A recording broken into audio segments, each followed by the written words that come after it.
Oke, selamat siang. Kali ini saya berada tepatnya di bawah patung Caturmuka di posisi selatan. Hari ini, Senin ini, kita sudah mulai proses di mana pembersihan patung Caturmuka ini dilakukan untuk maintenance supaya patungnya bisa bagus sepanjang masa. Jadi di sini saya lihat ada beberapa kropos dan beberapa struktur yang harus diperbaiki ya, karena sudah bisa dikatakan berumur. Jadi secara data Google, saya lihat di internet, dibangunnya patung ini di tahun 70-an, tepatnya mungkin di tahun 73. Jadi wajarlah sudah ada 10% mungkin di bagian struktur bawahnya sudah ada mulai korosi.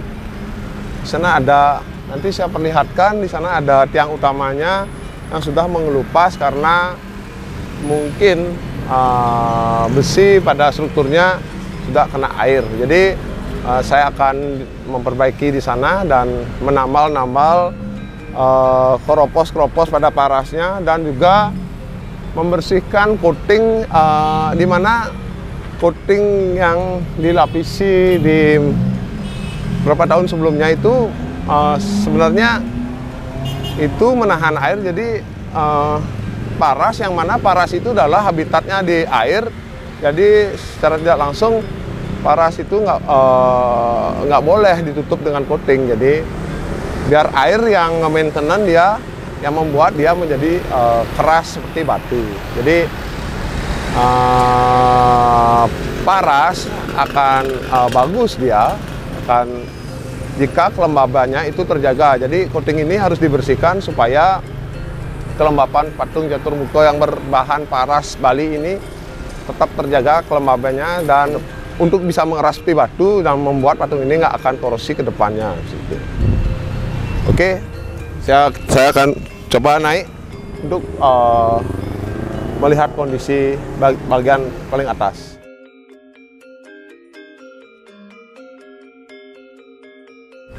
Saya sudah berada di kaki patung Caturmuka ya, di tepatnya di bunganya.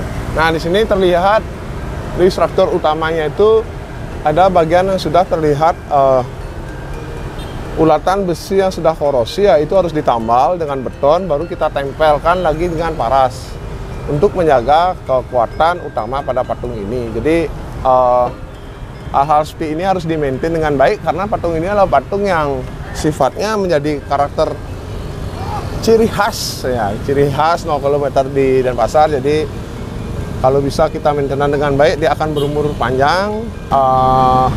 Pada mungkin saya nggak tahu ya sebelumnya siapa yang memaintenan, jadi ada beberapa pada tekstur paras ini yang di coating dengan waterproofing, yang mana waterproofing itu adalah sifatnya menahan air gitu, menahan air supaya tidak dihisap oleh parasnya. Nah, pada teorinya kita kembalikan dia ke alam. Jadi paras itu habitatnya di sungai ya, di bawah dasar air. Jadi dia tuh terendam, semakin dalam semakin kuatlah kualitas paras itu. Jadi kita pakai sekarang metode alaminya, jadi menjaga kelembapan paras ini dengan mengupas coating bagian luar pada patung ini. Jadi supaya dia itu parasnya mau berkembang, dalam artian mau tumbuh lagi karena kelembaban air, dan mengeras menjadi batu dan membuat umur patung ini bisa bertambah panjang lagi. Pada bagian bunga teratai ini banyak sekali yang menanyakan kok bunga teratainya nggak bagus gitu. Nah, memang saya lihat di kondisi di lapangan, apa sih yang dimaksud teman-teman tuh nggak bagus? Ternyata pada bunga teratai Caturmuka ini pemasangannya itu sangat kurang rapi ya. Nah, di dalam, nah sini, jadi dia itu nggak ngepres sama struktur patung aslinya. Mungkin dulunya, setahu saya, bunga teratai asli dalam catur pungko ini dia itu berbahan paras, terus di cover ulang dengan plat kuningan ya, plat kuningan yang dicat metalik warna kuning. Jadi terlihat dia nggak menjadi satu kesatuan yang alami karena di sini ada chemical yang warna cat yang sangat lepas dengan tekstur paras ini. Di dalam ini saya lihat keutuhan bunganya masih ada ya. Jadi plat ini adalah cover pemanis mungkin ya, cover pemanis untuk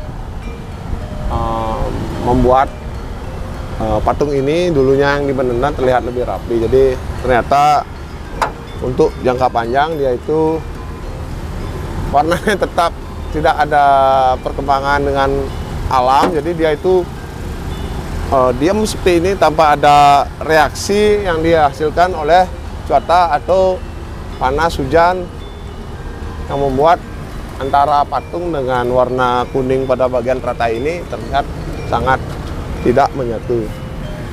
Mungkin nanti saya akan rapikan atau gimana pada bagian teratai ini. Sebelumnya saya akan minta izin dulu ke dinas yang berwajib apakah di bagian ini akan dimenentan atau tidak. Mungkin teman-teman bisa dilihat ya, itu pada siku, nah itu sudah mengalami korosi ya. Itu harus segera digantikan parasnya supaya dia itu tidak, maksudnya jejak secara skalanya itu hilang menjadi debu. Jadi segera akan saya perbaiki di bagian lengan-lengan korosi yang seperti itu. Pembersihannya itu bukan dibersihkan dengan remover ya teman-teman. Di sini proses pembersihannya menggunakan metode pahat ulang ya. Pahat mungkin sekitar kedalaman 0,5 mili ya sampai 1 mili untuk menghilangkan dan menyamakan, meratakan posisi dengan beberapa korosi yang sudah tipis-tipis tadi. Dan itu pun tidak akan mengurangi bentuk karakter ya. Kita mempertahankan karakter utamanya, karena kalau ini tidak dipahat ulang dia akan tidak tegas pada beberapa posisi-posisi yang sudah korosi parah, dan beberapa dari kondisi yang sudah tidak bisa diselamatkan harus dipasang ulang lagi parasnya atau ditambal dempul dengan bubuk paras yang dicampurkan dengan semen.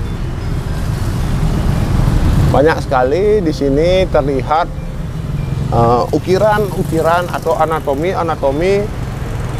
yang memang sudah ada pecah, ada retak, mungkin kena gempa atau korosi atau lepas dari semen-semen yang mengikat dia antara satu sama lainnya.